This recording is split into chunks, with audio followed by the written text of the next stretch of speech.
ओम नमः सिद्धेभ्य। मंगलमय मंगल करण वीतराग विज्ञान, नमो ताहि जाते भये अरहंतादि महान। करि मंगल करि हो महाग्रंथ करण को काज, जाते मिले समाज सब पावे निज पद राज। पंडित साहब एक क्वेश्चन था, सुलभ बोल रहा हूँ। हाँ हाँ बोलिए। पंडित जी, ये जो अभी विषय चला था इसी से रिलेटेड है कि हम्म। फिर भी ये वाली बात तो आती है कि पदार्थ को इंद्रिय के प्रत्यक्ष होना चाहिए, सामने होना चाहिए, मतलब अपने सन्मुख विषय को ही इंद्रियां जानती हैं, ये वाली बात तो अपने आती है। तो हाँ अपने सन्मुख विषय को जानते हैं। मैं ये नहीं बोल रहा हूँ कि सन्निकर्ष का होना जरूरी है, मैं सिर्फ इतना पूछना चाह रहा हूँ कि इंद्रियों के सन्मुख होना पदार्थ का आवश्यक हो गया ना उस हिसाब से। वो इंद्रिय ज्ञान के लिए कहा। हाँ, इंद्रिय ज्ञान के लिए। हाँ इंद्रिय ज्ञान के लिए कहा, पूरे मति ज्ञान के लिए नहीं कहा। हाँ हाँ, माने सही इंद्रियों है। के माध्यम से जो ज्ञान होगा, इंद्रियों की सामर्थ्य इतनी है कि अपने सामने वाले को ही जान सकेगी। जी। इनके अलावा घटित ही नहीं होगा। इंद्रियों से जो ज्ञान होता है, माने जिसमें हम्म, इंद्रिया निमित्त बनती हैं, उसमें वो पदार्थ सामने चाहिए ही चाहिए। सामने का अर्थ वो चाहे दूर हो, लेकिन सामने चाहिए, हाँ। इतना है। क्योंकि बाकी जो और मति ये ज्ञान के भेद बनते हैं, उनमें इंद्रियों की उपयोगिता है नहीं। और साथ ही ये जो हमारी रिद्धियों की बात आई है, जैसे रिद्धियों में भी बहुत सारे विषयों को जान लेते हैं, मतलब उसमें तो बुद्धि रिद्धि आदि के जो भेद है, तो वहां पे भी ये प्रश्न है कि वहां ये मति ज्ञान से जाना जा रहा है या रिद्धियां शुद्ध ज्ञान में आती हैं? मतलब मति, ये रिद्धियां जो होती हैं वो मति ज्ञानात्मक होती हैं, शुद्ध ज्ञानात्मक होती हैं, किस रूप में होती हैं? मेरा विचार ऐसा है कि शायद श्रुत ज्ञान होना चाहिए, लेकिन चूंकि इस बारे में मैंने पढ़ा नहीं है तो पक्का नहीं कह सकता। फिर भी अंदाजा ऐसा लगता है कि श्रुत ज्ञान होना चाहिए अच्छा, रिद्धियों का। तो फिर क्योंकि यदि श्रुत शुद्ध ज्ञान ज्ञान की होता है तो फिर विशेषता। संबंध होने की, हाँ हाँ जी, यदि शुद्ध ज्ञान होता है तो फिर वो संबंध वाली बात की आवश्यकता ही नहीं रहती है। ये तो संबंध वाली बात भी मति ज्ञान में ही चाहिए। हाँ, संबंध वाली बात तो सिर्फ मति ज्ञान, और संबंध की बात ही नहीं है ना असल में। तो हाँ मति से है जी, कि शुद्ध सम्मुख से, वो पने फर्क ही वाली नहीं बात, पड़ेगा। संबंध से मतलब वो सम्मुख पने की बात जो थी। हाँ, वो भी सिर्फ मति ज्ञान, इंद्रिय जन्य मति ज्ञान मात्र, मन जन्य भी नहीं। मन में तो हाँ। पता नहीं कहाँ कहाँ का भी जान लेता है। वर्तमान हो जी। नहीं हो, भूत भविष्य का हो, दूर हो, कैसा भी हो, हम्म मन से तो हम्म जानने में आ जाता है। लेकिन इंद्रियों से जो ज्ञान हो रहा है वो तो साक्षात सामने चाहिए। सामने का चाहिए का जी। मतलब सन्निकर्ष नहीं, है ना। हाँ इतना हाँ हाँ। तो लेना चाहिए उसमें, जी, है ना। धन्यवाद पंडित जी। हाँ, चलिए। अपना विषय चल रहा था सातवें अधिकार पर निश्चयाभासी का प्रकरण। और इसमें अपन ने स्वच्छंदताएं तो देखी ही थी। स्वच्छंदताओं के बाद अपनी बात चल रही थी कि किस तरह से उसकी प्रवृत्ति रहती है। स्वच्छंदता में अपन ने बात की थी क्या क्या नहीं करता है, और अब स्वच्छंदता ये प्रवृत्ति में बात आ रही है वो क्या क्या करता है, वो निश्चयाभासी जी, है ना। राग द्वेष जी भर के करता है, उसका कोई उसको विचार नहीं रहता, कोई पाबंदी नहीं लगाता, है ना। शुरू में तो बात आई थी कि बस वो शुद्धात्मा का थोड़ा बहुत चर्चा कर ले, चर्चा भी क्या कर ले, सिर्फ विचार कर ले, उतने मात्र से खुद को ज्ञानी समझने लग जाता है। फिर दूसरा बिंदु था कि ज्ञानी को तो आश्रव बंद होता नहीं है, तो अब जी भर क्या रागादि करो, राग द्वेष करने का डर क्यों रहेगा अब। कल हमने बात भी की थी कि हमको जरा भी भय नहीं लगता कुछ भी बातें करने में, या आपस में कलह करने में, विवाद करने में, या दो जने मिलके तीसरे की बात करने लग जाते हैं। ये सारी बातें कल उदाहरण के रूप में हमने ली थी। तो उसमें जरा भी उसको विचार नहीं रहता, थोड़ा भी वो अपनी इस प्रवृत्ति पर लगाम नहीं लगाता। क्यों नहीं लगाता? क्योंकि उसको ये पक्का विश्वास है कि ज्ञानी को तो आश्रव बंद होता नहीं है, और मैं तो हूं ज्ञानी, तो मैं ज्ञानी हूं तो मुझे आश्रव बंद होने का सवाल ही पैदा नहीं होता। तो मुझे राग द्वेष, ये राग द्वेष वगैरह तो मुझ में है ही नहीं, ऐसा सोच करके बैठा हुआ है। और मुझ में नहीं है, इसका आशय क्या निकाला उसने कि अब जी भर के करो, कोई दिक्कत नहीं, माने मुझको अपराध नहीं है, मेरे लिए ये कोई अपराध नहीं है। कैसे नहीं है? ये देख लो साहब, भरत जी वगैरह सब थे, हैं? भरत जी का उदाहरण आया था। ज्ञानी जीवों को भी तो ये सारी चीजें देखने में आई थी, ये सब होता था, तो उनके क्या दिक्कत आ गई, वो तो मोक्ष चले गए। ऐसा वो सामने वाला कह रहा है, टोडरमल जी नहीं कह रहे, है ना, कि भाई दूसरे हमने देखे हैं ज्ञानी जीवों के भी वो सब होता है। तो कितना सुंदर यहाँ पर समझाया था टोडरमल जी ने कि ज्ञानी की और तेरी प्रवृत्ति में दिन रात का अंतर है, जमीन आसमान का अंतर है। अब वो किस्मत की बात रही कि वो पंक्तियां लिखी थी समझाने के लिए, फिर उनको विकल्प आया कि ये और आगे समझाएंगे, तो फिर वो पंक्तियां काट दी। कल देखी थी हमने, लेकिन आज कुछ और लोग भी जुड़े हैं, तो मैं वो पंक्तियां फिर से आपको दिखाना चाहता हूँ। होस्ट कौन है, मुझे को होस्ट बना ना, मैं शेयर नहीं कर पा रहा हूँ स्क्रीन। वो पंक्तियां मैं आपको दिखाता हूँ, टोडरमल जी ने काटी थी, और ये यहाँ पे आपको साफ साफ नजर आ रहा है, उसका विशेष वर्णन आगे करेंगे, पेज 207 पर लिखा है। तो टोडरमल जी आगे करते हैं, लेकिन अब वो हो ही नहीं पाया, हो नहीं पाया, तो जो काटी थी उन्हीं पंक्तियों से अपन देखते हैं। ये साइड में हाशिए में आप देख सकते हो, कल भी मैंने दिखाया था। यहाँ ये जो पंक्ति है, आप जिनके पास ग्रंथ है, पेज नंबर 207 पर देखिए, 207 पे उत्तर लिखा हुआ है, ज्ञानी के भी मोह उदय से रागादिक होते हैं, ये सत्य है, पक्की बात। परंतु अब ये परंतु के बाद ये जो यहाँ लिखा है परंतु, ये सत्य, परंतु इसके बाद ये काट करके हाशिए में लिखा था, और वो भी काट दिया था। क्या कह रहे हैं, परंतु रागादि होते हैं, रागादि होने ते विषाद माने है,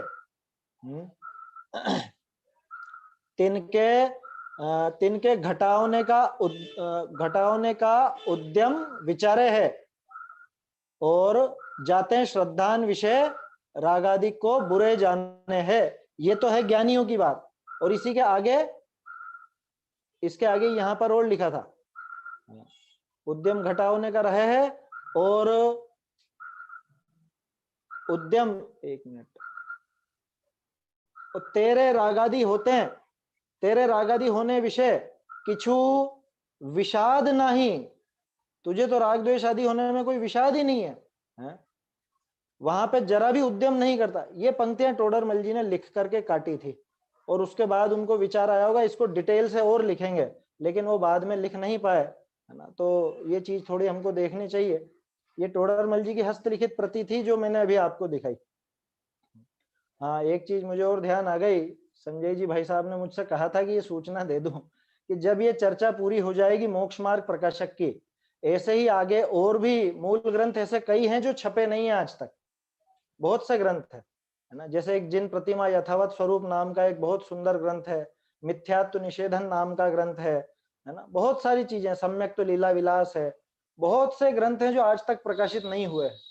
तो प्रयास करेंगे कि वो मूल ग्रंथ आपको सामने दिखाकर, मूल का मतलब जैसे ये टोडरमल जी की हस्तलिखित प्रति है, वैसी ओरिजिनल प्रति तो नहीं है, लेकिन हस्तलिखित प्रति अपने पास उपलब्ध है। तो उन प्रतियों के माध्यम से जो ग्रंथ अप्रकाशित रह गए हैं उनकी भी चर्चा हम लोग आगे करेंगे, जब ये मोक्ष महाप्रकाशक की चर्चा पूरी हो जाएगी तब। एक विचार और है, ये जो मोक्ष महाप्रकाशक की ढूंढारी मैं आपको दिखाता हूँ, बहुत से लोगों को शायद इसमें आनंद भी आता होगा, मूल ढूंढारी पढ़ने का मन भी होता होगा, लेकिन कैसे पढ़ें। तो ऐसा विचार किया जा रहा है कि आगे ये प्रकाशन हो सके ढूंढारी से। अभी जो हमारे पास उपलब्ध है वो सब हिंदी अनुवाद है, और काफी अच्छे अनुवाद हैं उसमें, हालांकि कहीं कहीं पर कुछ दिक्कतें हैं तो उनकी चर्चा अपन कर ही रहे हैं। लेकिन ढूंढारी प्रकाशित करने का विचार है, वो प्रकाशित तब होगी कि जब आप लोगों से मतलब ये मालूम पड़े कि हाँ लोग चाहते हैं कि ये प्रकाशित होकर के सामने आए। अगर लोग कहेंगे कि हमको चाहिए तो ये प्रकाशित करने का विचार किया जाएगा। क्योंकि असल में होता ऐसा है कि ढूंढारी में अगर प्रकाशन कर भी दिया जाए या कोई भी ग्रंथ प्रकाशित हो तो 1000 प्रतियों से कम प्रकाशित होती नहीं है, और 2-4 लोग लेते हैं, उसके बाद फिर वो पड़ी रहती है बरसों तक। तो अगर डिमांड होगी तो ये प्रकाशन किया जाएगा, नहीं तो पढ़ने की उपलब्धता तो जहां तक है, देखो अगर बन पाया तो मोबाइल पर पढ़ने की व्यवस्था तो हो ही जाएगी, ऐसा विचार चल रहा है। खैर वो एक सामान्य सूचना थी, है ना। तो अपना तो विषय ये चल रहा है कि टोडरमल जी ने ऐसी बहुत सी पंक्तियां काटी थी, है ना, और ये सोच करके नहीं काटी थी कि वो गलत लिख दी उन्होंने, बल्कि कि इससे अच्छी और आगे विस्तार से खुलासा करते हैं या इन्हीं बातों को और आगे लिखते हैं, जैसा यहाँ पे लिखा है उसका विशेष वर्णन आगे करेंगे। फिर उसी के एक पैराग्राफ नीचे लिखा है भरतादिक सम्यक दृष्टियों के विषय कषायों की प्रवृत्ति जैसे होती है वह भी विशेष रूप से आगे कहेंगे, वो भी नहीं हो पाया, ये वर्णन भी हम लोगों के सामने नहीं आ पाया। तो ऐसी बहुत सी चीजें हैं जो हमारे सामने नहीं आ पाई, और बहुत सी चीजें जो आ जाती लेकिन खुद ने उन्होंने उन पंक्तियों को काट दिया था आगे और बेहतर लिखने के लिए। तो अब जैसा है वो उपलब्ध है, और थोड़ी बहुत अपन पढ़ पाए हैं तो वो पंक्तियां यहाँ पे मैं आपको बता ही रहा हूं। तो क्या कहा, सामने वाले का प्रश्न तो क्या था कि साहब उनके भी तो हुए थे, भरत जी वगैरह के या और ज्ञानियों के भी तो होते हैं राग आदि, कि उनकी और तेरी प्रवृत्ति में इतना अंतर है कि उनके वो जो रागादि भाव हुए हैं उनको घटाने का उपाय रखते हैं।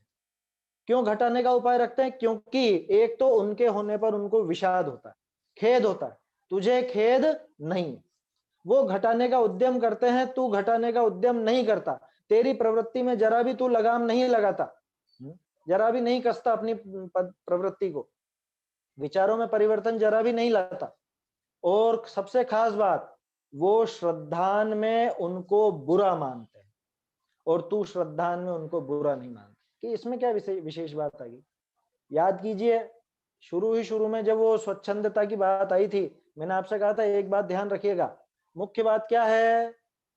आखिर में फिर से टोडरमल जी लिखेंगे वही मुख्य बात, रागादि मिटाने का श्रद्धान, रागादि घटाने का श्रद्धान, उसका नाम सम्यक दर्शन, रागादि घटाने का ज्ञान, उसका नाम सम्यक ज्ञान, और रागादि जैसे घटे हैं वैसी क्रिया, वैसी प्रक्रिया पद्धति, उसका नाम सम्यक चारित्र होता है।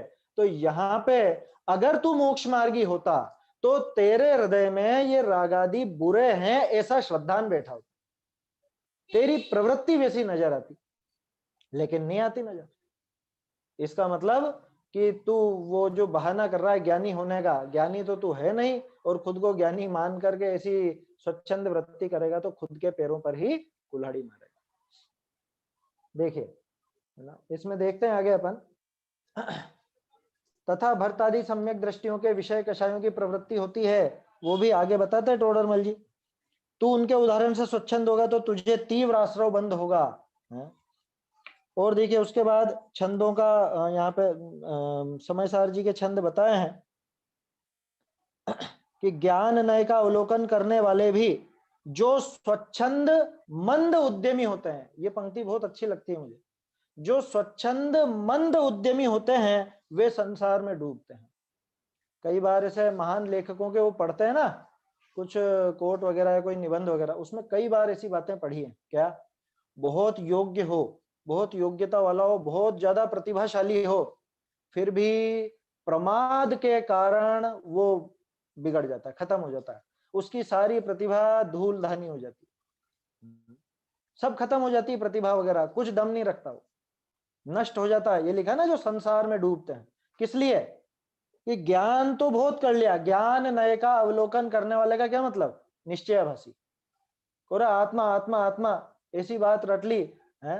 और मंद उद्यमी है, लिखा ना स्वच्छंद मंद उद्यमी है, वे भी संसार में डूबते हैं, निश्चित रूप से डूबते हैं संसार में। इसके आगे भी और है, आगे देखिए 208 पेज पर। अब अपन मैं सिर्फ खास खास चीजें आपको इसमें बता रहा हूं, पूरा प्रकरण अपन नहीं देख रहे हैं। ये पहले पैराग्राफ समाप्त होते ही एक पंक्ति है, इसलिए रागादिक को बुरे अहितकारी जानकर उनके नाश के अर्थ उद्यम रखना। ये टोडरमल जी का सदुपदेश है, और बहुत से स्थानों पर है जहां पे समझ लीजिए उन्होंने एक तरह से अपना मूल भावना व्यक्त की है, तो ये मूल भावना में ये चीज भी शामिल है, रागादि घटाने का उद्यम रखना, जिसे दुखी नहीं होना हो वे कषाय न करें, नोट कराया था शायद मैंने पहले, वैसी बात है ये भी। रागादि को बुरे जानना, कौन सा राग, कौन से राग को बुरा जाने? हमारे घर पे छोटा बच्चा है, वो बच्चे को खिलाना वो अच्छा है या नहीं? कह रहे तो क्या बच्चों का पालन पोषण भी प्यार से नहीं करें क्या? अरे कौन कह रहा है कि झगड़ो, और कौन कह रहा है कि उनको प्यार मत करो? बात यह है कि वो जो राग हो रहा है वो तो एकदम निश्चल प्रेम कहलाता है ना माता का अपने बच्चे के प्रति, वो भी दुखदाई ही है, ये श्रद्धान में स्वीकार कर लेना। क्योंकि अपन ये बातें क्या ऊपर ऊपर से कर देते हैं, रागादिक को बुरा जानना। कौन सा रागादिक को? कि खाना पीना और पहनना ओढ़ना, शादी ब्याह, ये सब बहुत बुरा है। अरे बिल्कुल ऐसी बात करो बेसिक, जो हर घर में होती है, हर व्यक्ति करता है, जो सम्यक दृष्टि भी करता हुआ देखा जाता है। वो अपने बच्चे को खिलाता है या नहीं, उसको लाड़ प्यार करता है या नहीं है, वो भोजन आदि करता है या नहीं। अध्यात्म की ज्यादा बात पढ़ेंगे तो अभी अपन खट से यहाँ पर कह देंगे कि शुभ राग को भी, अरे भैया शुभ राग के पहले जो अशुभ राग है उसकी गिनती कर ले, है ना। शुभ राग तो स्वच्छंदी की बात चल रही है, इसलिए शुभ राग की तो बात करनी ही नहीं है, वो बात नहीं है यहाँ पर। रागादिक को बुरे अहितकारी जानकर उनके नाश करने का उद्यम रखना। स्वच्छंदी क्या लेगा इस लाइन में से कि देखो रागादि को बुरा कहा, अहितकारी कहा है, ये पूजा आदि का जितना भी राग है, देवशास्त्र गुरु के प्रति जितना भी शुभ राग है, ये सब अहितकारी है, ये सब छोड़ना। और घर वालों के प्रति राग छोड़ा या नहीं छोड़ा पहले है? स्वच्छंदी जीव ऐसे मन माने अर्थ निकालता है, हमें ऐसा मन माना अर्थ नहीं निकालना। राग में वैसे तो सारे ही राग शामिल हैं, लेकिन एक क्रम होता है ना, अभी दिखाएंगे टोडरमल जी आगे, क्रम भी दिखाएंगे कैसे करना।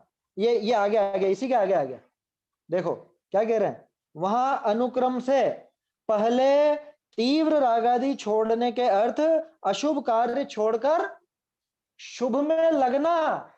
जो कल आया था ना, शुभ को उपाय करके अंगीकार करना, 206 पेज पर शुभ का जो लिखा था मैंने सुधार करवाया, वहां शुभ को है कि शुभ को उपाय करके अंगीकार करना। वैसी बात है ये, क्या करना, क्रम से रागादि घटाने का अगर श्रद्धान हो गया है तो रागादि घटाने की प्रवृत्ति भी चलेगी।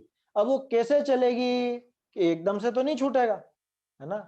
अनंत काल का है तो एकदम से चला जाए ऐसा भी नहीं है, मिथ्यात्व तो एकदम से चला जाएगा, उसकी नहीं है दिक्कत, लेकिन रागादि तो क्रम से जाएंगे। तो क्रम क्या हो कि पहले तो अशुभ राग छोड़, और अशुभ राग में अशुभ द्वेष भी शामिल है ना। राग राग बोलते रहते हैं पर द्वेष की बात नहीं करते। राग द्वेष जितना भी है, किसके प्रति? घर वालों के प्रति, शरीर के प्रति, परिवार के प्रति, मकान के प्रति, व्यापार धंधे के प्रति, नौकरी के प्रति, ये सारा जितना भी है, चाहे शुभ रूप हो, सॉरी शुभ रूप तो होगा ही नहीं, चाहे राग रूप हो चाहे द्वेष रूप हो, ये छोड़ करके पहले तो क्या करना, शुभ को अंगीकार करना, अशुभ कार्य छोड़कर शुभ में लगना। कैसे लगे शुभ में? भाई यहाँ कितना समय देते हो, उससे ज्यादा समय शास्त्राभ्यास आदि में दो, मंदिर में दो, है ना। भगवान की जो भी जैसे जिसमें भी मन लगे, पूजन में मन लगे पूजन में, भक्ति में, स्वाध्याय में, है यात्रा में, है? स्वाध्याय सुनने में, स्वाध्याय करने में, स्वाध्याय कराने में, जैसे भी आया समझ में, जैसे भी हो, पहले पहल तो अशुभ कार्य छोड़ करके शुभ कार्य में लगना कि ठीक है साहब एक स्टेज पार हो गई। अब कि अब मुख्यता किसकी दिख रही है कि अब मुख्यता दिख रही है शुभ की। तो अब उस मंद राग को भी छोड़ने के लिए क्या करना कि शुभ को भी छोड़कर शुद्धोपयोग रूप होना। ये आ गया ना क्रम। ये देखिए चौथा, पांचवा और छठा गुण स्थान यही होता है। पहले गुण स्थान में तो शुभ भाव कम और अशुभ भाव ज्यादा, है ना। चौथे गुण स्थान में आ गया सम्यक दर्शन हो जाए तो वहां पे अशुभ भाव भी भूमिका के अनुसार हैं, लेकिन शुभ भाव बढ़ गए हैं, है ना। पांचवें गुण स्थान में शुभ ज्यादा है अशुभ कम है, और छठे आदि में तो कि शुभ ही शुभ है अशुभ नहीं है। अब फिर अब क्या करें कि अब इसको भी छोड़ो, सातवें में मुनिराज उसको भी छोड़ करके सातवें में आ गया कि न अशुभ न शुभ, अब तो शुद्धोपयोग हो गया। आया समझ में? तो अनुक्रम से ये काम होना चाहिए, ये पद्धति है। तो ये जो दूसरी प्रवृत्ति थी, है ना, अभी कल से हम बात कर रहे थे दूसरी प्रवृत्ति की। पहली प्रवृत्ति तो देख ही ली थी, पहली प्रवृत्ति तो कोरा वो थोड़ा बहुत विचार करके खुद को ज्ञानी मान लेता है।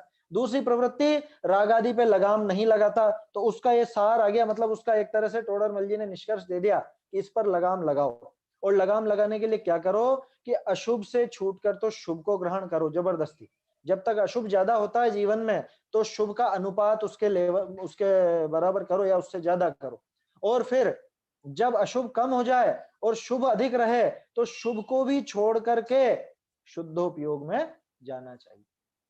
ये विधि है, ये पद्धति है, और इसी पद्धति से कार्य होगा। ऐसा नहीं हो गया अशुभ से छूट के और सीधा शुद्ध में पहुंच जाए, है? ऐसी छलांगे यहाँ नहीं लगती क्या? यहाँ क्रम है पूरा, और इसी क्रम से ये सीढ़ियां चढ़ी जाएंगी। अशुभ से छूटकर शुभ, शुभ से छूटकर शुद्ध। कोई सोचे हम तो पाप करते हुए सीधे पहुंच जाएंगे आत्मा में। शेर ने भी तो कर लिया था मांस खाते खाते सम्यक दर्शन, है? ये बताओ शेर ने मांस खाते खाते करा कि मांस छोड़कर करा? वो तो बाहरी स्थिति अपने को दिखती है कि वहां पे मांस था, लेकिन वास्तव में तो हृदय से वो छूट चुका था बिल्कुल, वो ग्लानि का भाव आ चुका था, है ना?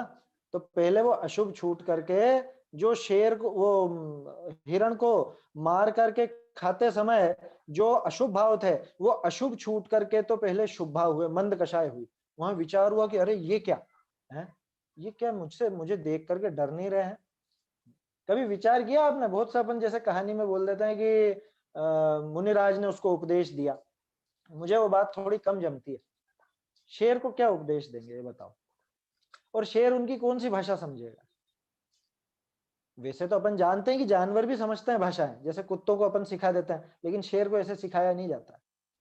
वो भाव भंगिमा देख करके, वो भाव भंगिमा देख करके असर होता है। जैसे अपन ने बात की थी प्रतिमाओं के प्रयोजन के बारे में, तो जिनेंद्र भगवान को देख करके वैसी प्रतिमा है, छवि वीत रागी नग्न मुद्रा दृष्टि नासा पे धरे, उनको देख करके हमारे अंदर में वैसे वीतराग भाव उमड़ते हैं, वीतरागता की तरफ हम बढ़ते हैं। ठीक ऐसे ही उस शेर को भी उपदेश की बात में इतना दम नहीं है, उसने देखा मुझे देख करके सब भागते हैं, सब घबराते हैं, सबके चेहरे ऐसे हो जाते हैं बिल्कुल भय से आक्रांत, और ये दो बिल्कुल ऐसे चले आ रहे, इनको मेरा डर नहीं, क्या बात है? और इनके चेहरे पे ऐसी अपूर्व शांति कैसे है? ऐसा सुख तो मैंने किसी जीव के चेहरे पे देखा नहीं कभी, तो ऐसा सुख मुझको चाहिए। मैं ऐसा सुखी कैसे नहीं हुआ आज तक? ये विचार उसको चला। फिर पीछे का जो था पहले का कुछ स्मरण आया, कुछ उन्होंने जो भी है ना, मान लो अगर उपदेश दिया भी हो तो, वैसे तो मुझे लगता नहीं है कि कुछ उपदेश का प्रसंग बना होगा। वो सारा काम उन भाव भंगिमा देख करके और पिछला पूर्व जाति का स्मरण, जाति स्मरण ज्ञान होने से वो उनको सम्यक्त्व की प्राप्ति हुई। तो कहने का अर्थ यह है कि पहले वो अशुभ छूटा था, और अशुभ छूट करके वो शुभ में यानी मंद कषाय में आए थे, और फिर मंद कषाय भी छूट करके अकषाय हो गए थे। पहले तीव्र कषाय हिरण को खाते मारते समय, फिर मुनिराज को देख करके मंद कषाय तीव्रता से मंदता, और फिर अकषाय। जैसे ही आत्मानुभव हुआ ये सम्यक दर्शन प्रकट हो गया। आया समझ में? तो ये विधि है, ये पद्धति है इसकी। अब तीसरी बात, दो बातें हो गई, अब तीसरी प्रवृत्ति कैसी है? तीसरे ऐसे होते हैं कि न ये करना न वो करना, आराम से चुपचाप बैठे रहो। क्या मतलब? कि न संसार का कुछ काम करना, न धर्म का कुछ काम करना, यानी कि न धार्मिक क्रिया न लौकिक क्रिया, प्रमादी होकर के पड़े रहो। देखिए कितने जीव अशुभ में क्लेश मानकर कि अरे अशुभ भाव बहुत बेकार है, व्यापार धंधा सब बेकार है, इसमें तो बहुत क्लेश है, तो व्यापार आदि कार्य भी छोड़ता है और स्त्री सेवन आदि कार्यों को भी घटाता है। ठीक है, वो भी घटाया है ना। ध्यान रखिएगा, बहुत इसमें अपने जैसी प्रवृत्ति आ जाएगी, क्योंकि अपने बहुत से इस तरह के हो जाते हैं। तथा शुभ को क्या करा? शुभ को भी अंगीकार नहीं कर रहा वो अशुभ छोड़ के, क्योंकि शुभ भाव तो है ना। तो फिर शास्त्राभ्यास आदि कार्यों में भी नहीं प्रवर्तता कि ये क्या कर रहा है, दुकान पे बैठ रहा है कि नहीं, तो शास्त्राभ्यास कर रहा है कि नहीं, वीतराग भाव रूप शुद्धोपयोग को प्राप्त हुए नहीं है, ये शुद्धोपयोग की दशा भी नहीं आई है, तो फिर कैसी दशा है?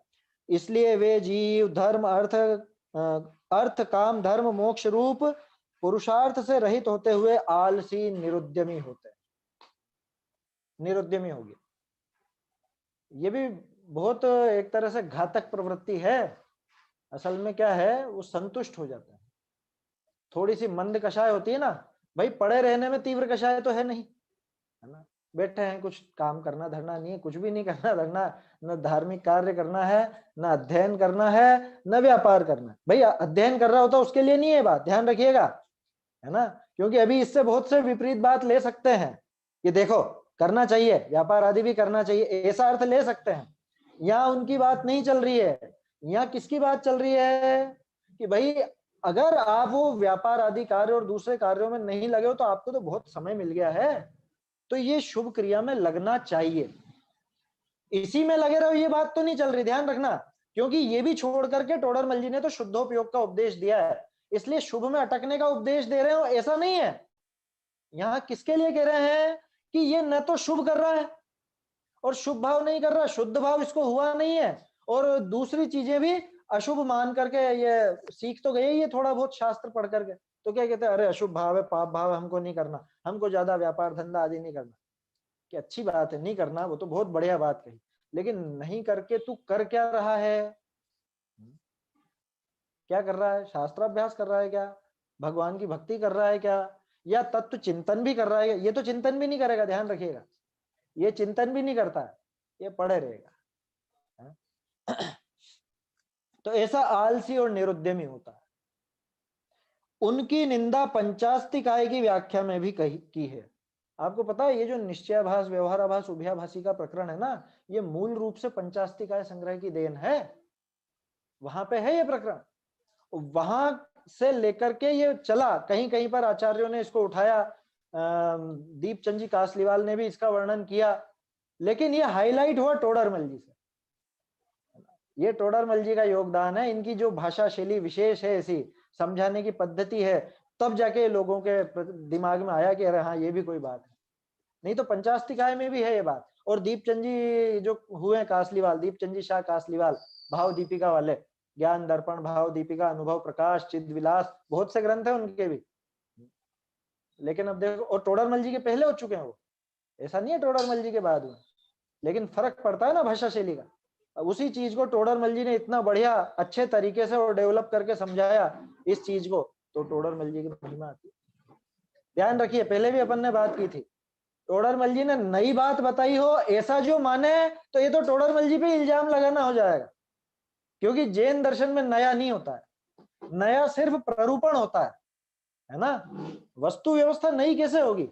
आदिनाथ जी ने जो बताया महावीर स्वामी उससे अलग नहीं बता के गए, वस्तु व्यवस्था में नया कुछ नहीं होता। और जो ये कहता है कि मैं नई बात बताता हूं, मैं ये नई बात आपके सामने लेकर आया हूं, झूठ बोलता है, जो ऐसा कहे वो झूठा है ना। नया सिर्फ कहने की शैली हो सकती है नई, है ना। जैसे मैं बोल रहा हूं तो मैं कुछ दो चार उदाहरण जो मेरे दिमाग में आते हैं वो बताऊंगा, आप बोलोगे तो आप आपके दिमाग में जो आते हैं वो बताओगे, तो ये शैली का अंतर हो सकता है। मूल बात से अगर हट करके कोई नई बात कहे तो वो झूठा है, वो बात झूठी है, वो जैन दर्शन नहीं हो सकता, जैन दर्शन में नया नहीं होता कुछ भी।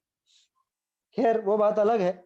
यहाँ तो वो जो निरुद्यमी हुआ क्या कह रहे हैं, उनके लिए दृष्टांत दिया जैसे बहुत खीर शक्कर खाकर, ये खीर शक्कर नहीं था, ये खीर खांड था, है ना। मूल जो पंचास्तिका है वहां पर भी, और टोडरमल जी ने भी खीर खांड ही लिखा है, हस्तलिखित प्रति में खांड है, अब इसको शक्कर कर दिया, है ना। खैर वैसे उदाहरण है, कोई ऐसी बहुत बड़ी दिक्कत नहीं है उसमें, लेकिन शक्कर और खांड में अंतर होता है, मैं ये कहना चाह रहा हूं। हाँ एक चीज और है, खीर शक्कर इसमें नशा नहीं चढ़ता, है ना।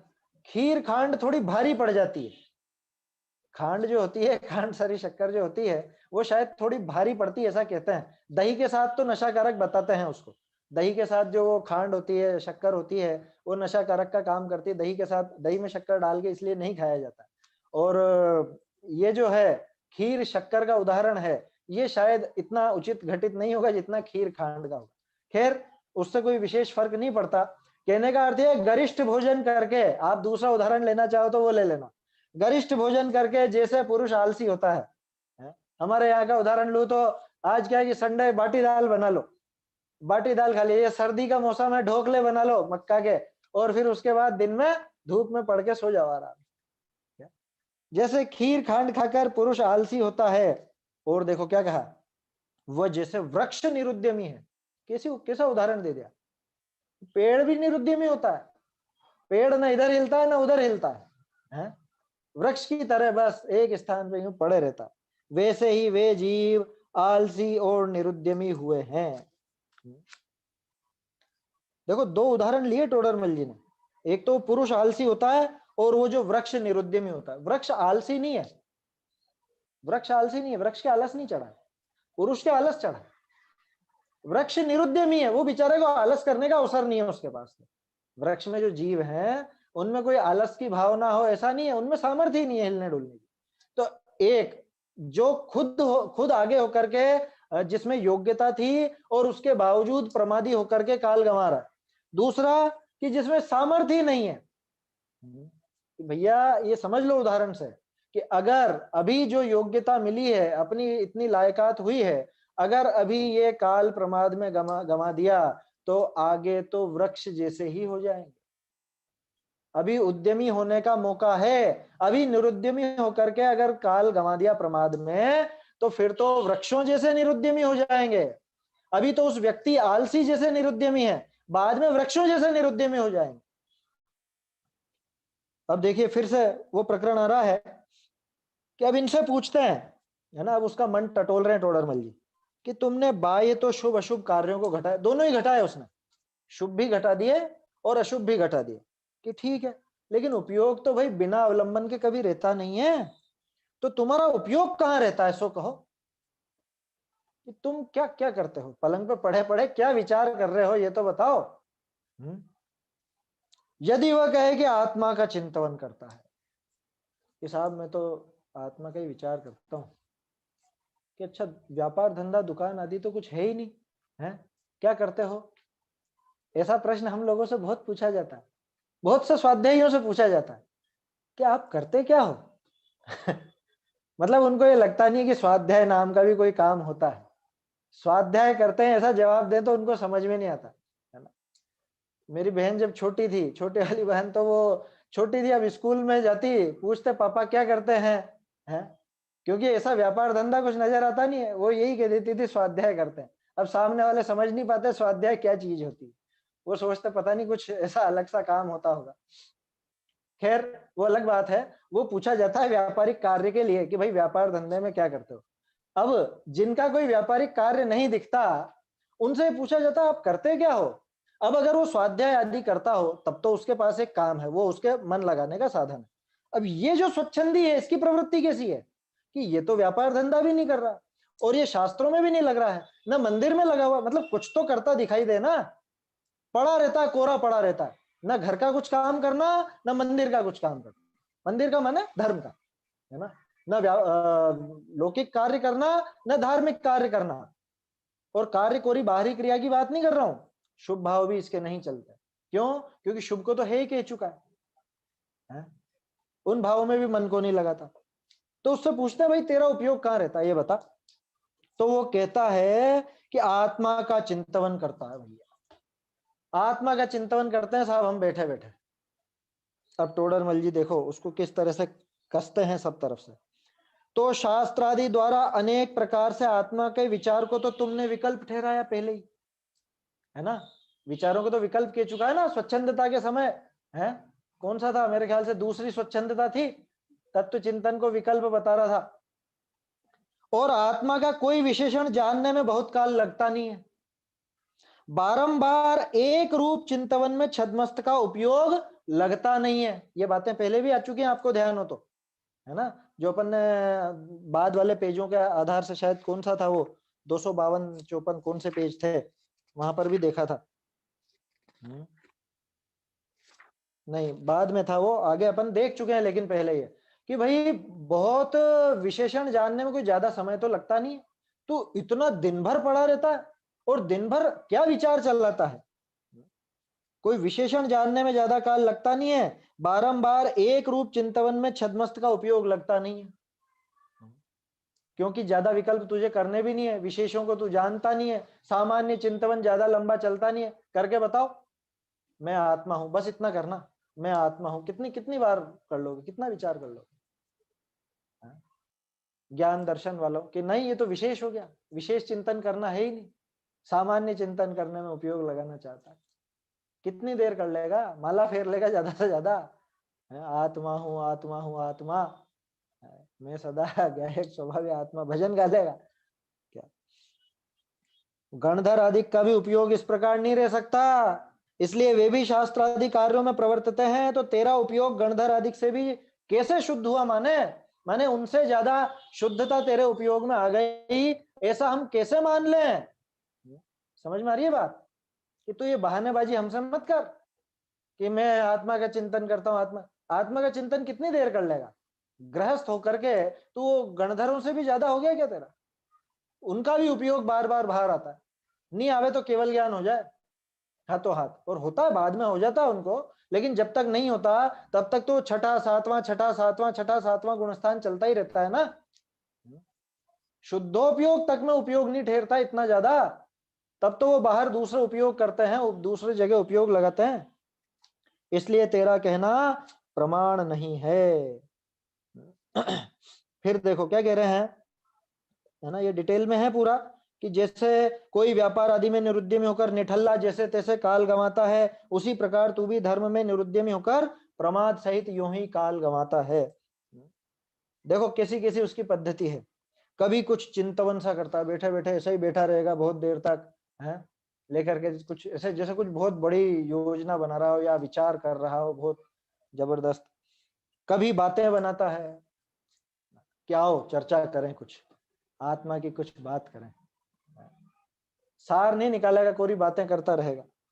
कभी भोजन आदि करता है, भोजन तो अब जरूरी चीज है तो वो तो करेगा ही करेगा। परंतु ये पंक्ति बहुत अच्छी है, अंडरलाइन कर लीजिएगा, अपना उपयोग निर्मल करने के लिए शास्त्राभ्यास तपश्चरण भक्ति आदि, यहां तक ही उपयोग निर्मल करने का साधन है ये भाई। उपयोग को अगर निर्मल करना है, उपयोग को अगर ये राग द्वेष के मल से हटाना है, तो आप क्या करो, शास्त्राभ्यास करो, तपश्चरण करो, भक्ति आदि करो। लेकिन अब इसकी बात देखें तो कि ये इन कर्मों में भी नहीं प्रवर्तता, शास्त्राभ्यास में नहीं लगता, तपश्चरण आदि में नहीं लगता, भक्ति आदि में नहीं लगता। ये सारी बातें स्वच्छंदता में आ गई ना। स्वाध्याय निरर्थक है, तपश्चरण क्लेश है, व्रत बंधन है, और शुभाश्रव है शुभ भाव नहीं करना। सूना सा होकर प्रमादी होने का नाम शुद्धोपयोग ठहराता। किसको कहता है शुद्ध अनुभव? एक तरफ बस यूं बैठे रहे, कुछ विचार नहीं चल रहा है, शुद्धोपयोग हो गया साहब, अनुभव हो गया। जैसे स्वाध्याय सभा में बहुत से लोग बैठे बैठे 5-7 मिनट बाद ही ये अनुभव हो गया, ऊँघने लग जाते हैं ना, ऊँघने लगे और एक आध झपकी आ गई और बहुत बहुत आनंद आया आज, बहुत आनंद आया आज की चर्चा बहुत जबरदस्त हुई। उससे पूछो क्या चर्चा हुई, ये पता नहीं कुछ भी, ऐसा आनंद आता है उसको। वहां क्लेश थोड़ा होने से, देखो अब ये मान्यता क्यों पड़ी असल में, इसका मूल कारण क्या है? अब देखो टोडरमल जी की साइकोलॉजी, क्लेश नहीं हुआ ना कुछ भी, बाहरी हाथ पांव नहीं मारने पड़ रहे हैं, चुपचाप बस भोजन खाया पड़े हुए हैं, क्लेश नहीं हो रहा है, कोई झगड़ा टंटा भी नहीं, कुछ नहीं, कोई किसी से द्वेष बुद्धि भी नहीं, किसी से कोई विशेष ऐसा तीव्र राग भी नहीं। वहां क्लेश थोड़ा होने से जैसे कोई आलसी बनकर पड़े रहने में सुख माने, वैसे आनंद मानता है।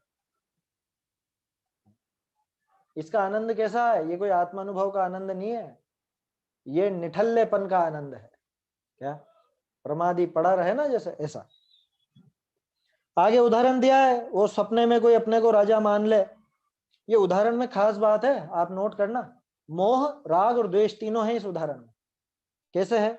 जैसे कोई स्वप्न में अपने को राजा मानकर सुखी हो, उसी प्रकार अपने को भ्रम से सिद्ध समान शुद्ध मानकर स्वयं ही आनंदित होता है। ये मोह, मोह माने भ्रम, उस भ्रम से खुद को ऐसा राजा जैसा समझ लिया मैंने, ठीक ऐसे ही सिद्धों के समान खुद को मान बैठा, ये मोह।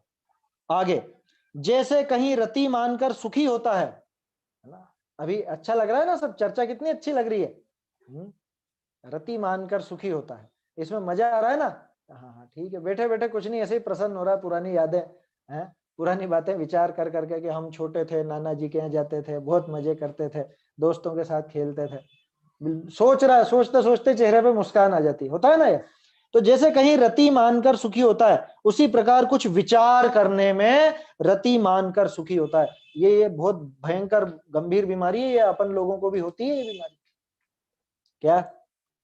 कुछ विचार करने में रति मानकर, थोड़ा बहुत विचार कर लिया, थोड़ा सा कुछ चर्चा कर ली, आनंद आ गया साहब, आज का तो बहुत बहुत बढ़िया रहा, आज का आनंद आ गया। ऐसे सिर्फ कोरे विचार में, आगे क्या करना है कुछ नहीं, बस बातें करनी है, बातें हैं, कोरी बातें हैं। ध्यान रखिए, टोडरमल जी ने कोरी बातें करने के लिए शास्त्र नहीं लिखा था। जो मुख्य प्रयोजन है वो हमारा पूरा होना चाहिए, मिथ्यात्व का नाश होना चाहिए, उस दिशा में कदम बढ़ना चाहिए। राग आदि घटाने पर टोडरमल जी का बहुत जोर था, वो घटने चाहिए, है ना। अकेले राग आदि नहीं, अकेला मिथ्यात्व भी नहीं, दोनों, क्योंकि इनका तो अंश भी बुरा है, ऐसा बता चुके हैं। जैसे कहीं रति मानकर सुखी होता है, उसी प्रकार कुछ विचार करने में रति मानकर सुखी होता है। ये राग, उसे अनुभव जनित आनंद कहता है। लो, वो राग भाव जो हो रहा है उसमें आत्मा का आनंद आया, जैसे ऐसा बातचीत करने में, चर्चा करने में आत्मा का आनंद चखा हमने। बहुत से लोग होते हैं इस तरह के, खुद उजागर करते हैं कि हमको तब ऐसा ऐसा हुआ था। आजकल तो जमाना है ना फेसबुक व्हाट्सएप का, तो मैंने देखा बहुत से लोगों की इस तरह की आदत रहती है कि सन इतने इतने में मुझको आत्मानुभव हुआ था और फिर बहुत आनंद आया था और ऐसा है और वैसा है। अच्छी बात है, आया होगा, उसकी अपन मना नहीं करते, लेकिन ये चीजें कोई ऐसे आगे हो करके बताने की नहीं। और आगे हो करके जो बताता है उसकी नियत में खोट है। क्या कहलाना चाह रहा है तू दूसरों से खुद को? उसे अनुभव जनित आनंद कहता है। अब तीसरा, द्वेष। तथा जैसे कहीं अरति मानकर उदास होता है, बैठे बैठे कोई ऐसी पुरानी याद आ जाए तो उदास हो जाएंगे, अरे कैसा नुकसान हुआ था, है वो बहुत बीमार हो गए और वो मर गए और ये हो गया और वो हो गया, बैठे बैठे उदास हो गए, आंखों से आंसू आ गए, होता है ना। उसी प्रकार व्यापार आदिक, पुत्रादिक को खेद का कारण जानकर उनसे उदास रहता है। लो साहब, अरे कहाँ फंस गए फालतू में ही, गृहस्थी नहीं होती तो इतना दंड फंद नहीं करना पड़ता, अब बीवी बच्चे हैं, परिवार है, तो इनके लिए ये सब भी करना पड़ता है, मेरा तो मन बिल्कुल भी नहीं लगता इस व्यापार आदि में। तो ऐसे इसने क्या सोचा, ये अपने को वैराग्य हो रहा है, शायद ये विरक्ति आ गई है, हमारा तो बहुत विरक्त हृदय है साहब, हमारा तो मन ही नहीं लगता घर परिवार में, क्या व्यापार धंधे में मन ही नहीं लगता बिल्कुल। ये समझता है कि ये वैराग्य नहीं, जबकि असल में क्या है, वहां पे वो खेद होता है ना। अरे बच्चा है, मान लो बच्चा रोएगा, तो बच्चा जब रोता है तो माँ बाप का दिमाग भी तो खराब होता है ना, कि अरे क्यों रो रहा है यार, ये क्या तकलीफ है, इसको क्या परेशानी है बेचारे को। उसकी तकलीफ देख के अपने को तकलीफ होती है कि नहीं होती है? तो अपने को तकलीफ होती है, किसकी वजह से हुई, इसकी वजह से हुई। अब ये घर गृहस्थी नहीं होती तो अच्छा रहता, मजे में रहते, बिल्कुल अकेले आनंद में रहते हैं। ये खेद, क्यों खेद, किससे? वो क्लेश हुआ ना थोड़ा सा, उस क्लेश से इसको दुख आया है, असल में वैराग्य नहीं है ये। अगर वो बच्चा इस तरह का कुछ, वो ये तो एक बच्चे का उदाहरण है, बाकी सब ले लेना आप, परिवार में जो जो भी बातें होती है। पुत्रादिक को खेद का कारण जानकर, इसने जाना क्या, इसको खेद का कारण जाना है, और खेद का कारण जान करके वहां द्वेष बुद्धि रखता है, उदास होता है और उसको वैराग्य मानता है। सो ऐसा ज्ञान वैराग्य तो कषाय गर्भित है, ये कोई असली ज्ञान और वैराग्य नहीं है। ज्ञान और वैराग्य कैसा होता है कि वीतराग रूप उदासीन दशा में जो निराकुलता होती है, वह सच्चा आनंद, ज्ञान, वैराग्य ज्ञानी जीवों के चारित्र मोह की हीनता होने पर प्रकट होता है। वो असली वैराग्य है, जहां पर न राग रहे न द्वेष रहे। यहां तो इसके राग द्वेष हो रहा है, इस वजह से ऐसा कर रहा है ना। वो थोड़ी सी चर्चा करने में राग है इसको, तो वहां पे इसने आनंद मान लिया, आत्मा का आनंद मान लिया। घर गृहस्थी में, व्यापार आदि में थोड़ा क्लेश होता है, कष्ट होता है, तो वहां दुखदायक, उसको वैराग्य समझ लिया, वो जो द्वेष हो रहा है उसको। जबकि स्पष्ट रूप से इसके मोह, राग और द्वेष, ये तीनों पड़े। तीन उदाहरण दिए ना, तीनों उदाहरण मोह, राग, द्वेष के, लाइन से देखिए आप ध्यान से। तो ऐसी निराकुलता उसके वास्तव में आई नहीं है। तो व्यापार आदि क्लेश छोड़कर यथेष्ट भोजन आदि द्वारा सुखी हुआ प्रवर्तता है और अपने को कषाय रहित मानता है। अब देखो खास बात, ऐसे खुद को कषाय रहित मानने में तो या इस प्रकार आनंद रूप होने से तो क्या हुआ, रौद्र ध्यान। ये तो रौद्र ध्यान है।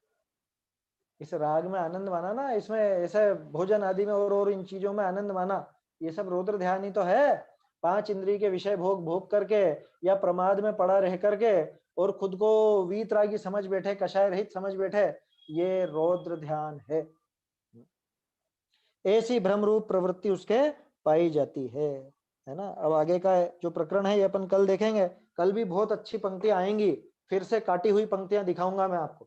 जो यहाँ पे लिखा ना, ये वेदांती और सांख्यमती जैसे हैं, क्यों है, क्या है इसकी मान्यता है, इनका उपदेश उनको इष्ट लगता है, उनका उपदेश इनको इष्ट लगता है, कैसे लगता है, ये बात वो काटी हुई पंक्तियों में, पूरा एक पैराग्राफ है 5-6 पंक्तियों का, वो अगली चर्चा में अपन देखेंगे, है ना। कल और परसों तो नहीं रहेगी, अब सोमवार को जो चर्चा होगी उसमें वो चीजें भी अपन देखेंगे। समय हो गया है अभी। हाँ, प्रश्न है आपका कुछ?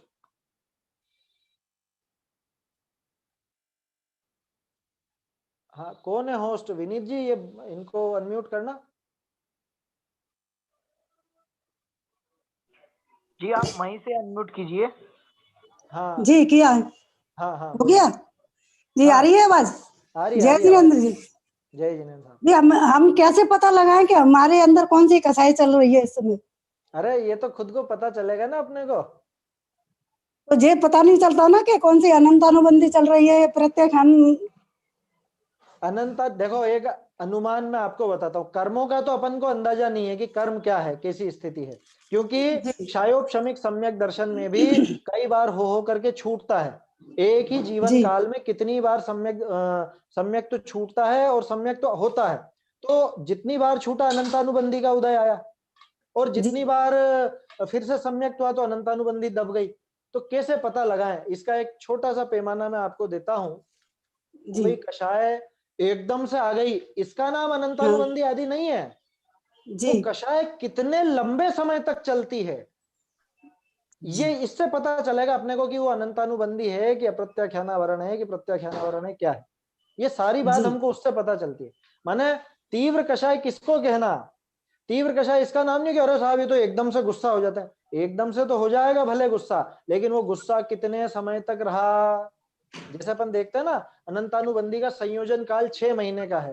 तो अगर 6 महीने से ज्यादा वो कषाय खींच रही है, ज्यादा लंबा चल रही है, या किसी के प्रति जैसे आपके मन में बहुत पहले से कुछ ऐसी भावना थी राग की अथवा द्वेष की, और वो बहुत लंबे समय तक चले, तो समझ लेना कि अनंतानुबंधी चल रही है। या लंबे समय तक नहीं चले तो एक अनुमान बता रहा हूं मैं, पक्का नहीं कह सकते, क्योंकि पक्का तो वो कर्मों की दशा बहुत तेजी से पलटती है, वो केवल ज्ञान गम्य है ना। चलिए, और भी प्रश्न है किसी का? एक और हाथ खड़ा हुआ है किसी का, अनम्यूट करके पूछ सकते हैं। आपका समय क्या है? अभी पीछे कभी नहीं किया हमने अभी। समय किस चीज का? ये शास्त्री जी का स्वाध्याय का। ये सोमवार से शुक्रवार होता है और 3:15 से 4 बजे का रहता है, लेकिन शुक्रवार के दिन 3:30 से 4:15 रहता है। इसका लिंक ये आपको सर्वोदय अहिंसा का टेलीग्राम ग्रुप है, वहां पे मिल जाएगा, और या फिर सर्वोदय अहिंसा का चैनल है, और जैन अध्ययन केंद्र का चैनल भी है। तो इनके डेली के प्रवचन, वो डेली की चर्चा जो होती है वो डेली अपलोड कर दिए जाते हैं। ओके, लिंक आपको मिल जाएगी उसमें, अगर आप सर्वोदय अहिंसा के टेलीग्राम चैनल पर देखेंगे तो। ठीक है, ओके, थैंक यू। और नहीं तो जैन अध्ययन केंद्र पे सारे के सारे जितनी चर्चाएं अभी तक हुई है, मेरे ख्याल से 65 हो गई हैं शायद, ये सारी चर्चाएं शुरू से लेकर अभी तक, इसमें बीच में बहुत से अन्य विषय भी आए हैं पर्वों के समय में, वो सब उसके अंदर आपको दोनों चैनल पे मिल जाएंगे। ठीक। हाँ, सुनील जी कुछ कह रहे हैं। हाँ सुनील जी।